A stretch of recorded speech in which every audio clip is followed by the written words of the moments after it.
Et la plupart des enfants ont la diarrhée, des maux de ventre, beaucoup de maladies même. Ils travaillent souvent sur les fumiers et ils mettent de l'engrais dans les champs, ils mettent du fumier et les enfants marchent. Vous savez que l'engrais c'est un produit chimique. Ils marchent l'engrais, ils travaillent là-dessus. Et ça pose beaucoup de problèmes aux enfants.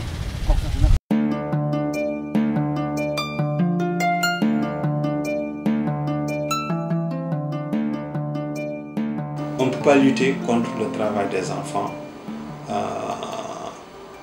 en laissant à rade l'éducation. La place de l'enfant, c'est l'éducation. Darou Khoudoss appartient à la zone des Niayes. La zone des Niayes, c'est une bande qui part de Dakar jusqu'à Saint-Louis. Et cette zone-là est caractérisée par les cultures maraîchères. Malgré la richesse du sol, les gens sont pauvres.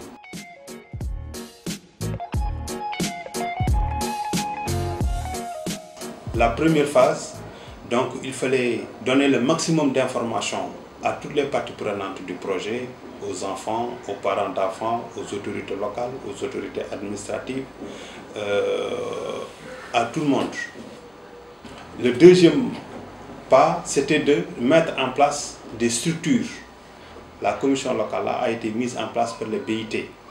Mais compte tenu du fait que la commission locale était un peu excentrée par rapport aux populations, donc nous avons jugé nécessaire, dès le démarrage du projet, de procéder à un zonage, c'est-à-dire de choisir 3 zones, une zone des Niayes, une zone située à Darou Khoudoss, moins rurale, et une autre zone située non loin de la mer. Donc au niveau de chaque zone, on a mis en place une sous-commission locale pour rapprocher cette sous-commission locale-là des populations.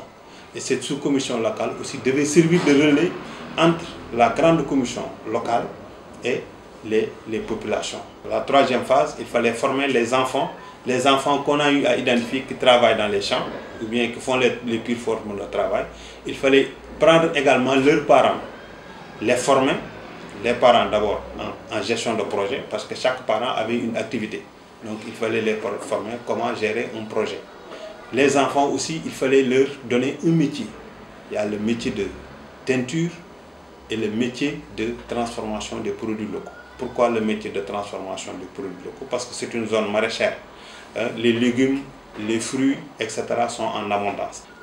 On a fini de former les parents, les enfants. Maintenant, il fallait les organiser, les mettre dans des groupements d'intérêt économique et les subventionner. Les subventionner pour mener des activités génératrices de revenus. Et cela aussi est parti d'un plan d'affaires. Le plan d'affaires est également bâti sur les 2 métiers, la filière teinture et la filière transformation. Donc pour chaque métier, les enfants vont constituer le terreau. Le métier de l'enfant constitue le terreau et les parents travaillent autour de ces métiers-là pour pouvoir appuyer les enfants. Donc comment ça s'est passé? Il y a eu 5 groupements d'intérêt économique qui ont été subventionnés à la hauteur de 500 000, ça fait 2 500 000 francs.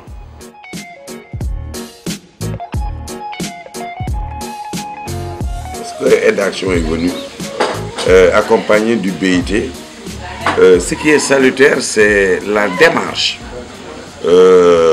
empruntée par Aide Action. Il y a eu beaucoup d'ONG qui sont passées, mais finalement, sans suite. Mais Aide Action, lorsqu'il est venu, ils ont monté ce qu'on appelle la commission locale. Et cette commission locale a été choisie parmi nos pairs, et en tenant compte de beaucoup de sensibilité et beaucoup de professionnalisme. Je disais, est-ce que c'est Aide Action qui nous accompagne ou bien c'est nous qui l'accompagnons? Pour 2 choses, c'est à cause de leur méthode d'approche. Parce que une ONG qui dit que, bon, je ne sais rien, vous êtes de la localité, nous allons voir ce que vous savez, ce que nous savons. Nous allons faire le juste milieu pour ensuite déployer ça, dérouler ça au niveau de... c'est la technique qui m'a vraiment séduit. Et c'est ce qui nous a amené à ces résultats. Finalement, nous disions que ce projet-là, nous nous sommes appropriés de ce projet parce que c'était notre projet. Parce que dès le départ, ils nous ont impliqués. Et surtout Sambo, le coordinateur, que je remercie au passage, avec doigté, malgré qu'ils avaient des fois des rectificatifs à faire, mais ils le faisaient au moment opportun et dans la discrétion, sans frustrer. C'est pourquoi nous nous sommes appropriés de ce projet-là. C'est ce projet que nous avons déroulé et les résultats sont là, très palpants. Au niveau de Darou Khoudoss, le TBS était inférieur à 32%, alors que la moyenne nationale dépasse 92%.